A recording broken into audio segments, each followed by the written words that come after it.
The crystal chandelier cast golden light across the opulent dining room as Marcus Wellington. Three strutted through the entrance of Le Chateau, the city's most exclusive restaurant.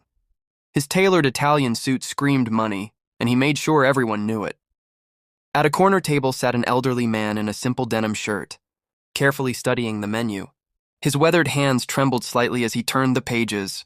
This was George, a retired janitor, who'd saved for 3 years to dine here once, just to experience elegance before his time ran out. Marcus's sharp eyes caught the old man immediately. Seriously? He scoffed loudly, approaching George's table uninvited. What's this place coming to? They're letting anyone in now? The waitress, Sophia, froze mid-step, her notepad trembling. Excuse me? George looked up, confused. You heard me, old man, Marcus sneered, pointing an accusatory finger. This restaurant has a reputation. Look at you probably can't even afford the breadsticks. His voice carried across the hushed dining room. Other diners turned to watch. Sophia stepped forward nervously. Sir, please. Stay out of this, sweetheart, Marcus cut her off. I'm a platinum member here. I spend more in one night than this fossil makes in a year. He turned back to George, his voice dripping with contempt. Why don't you shuffle back to whatever retirement home you escaped from? There's a diner down the street more your level. George's eyes glistened, but he said nothing.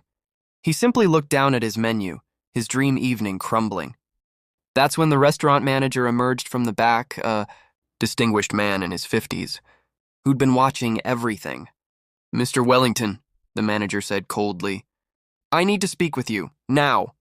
Marcus smirked. Finally! Someone with sense. Remove this. You're banned, the manager interrupted. Effective immediately. Security will escort you out. What? Marcus's face turned crimson. Do you know who I am? I do, the manager replied calmly. You're the man who just humiliated our most important guest. He walked over to George and bowed.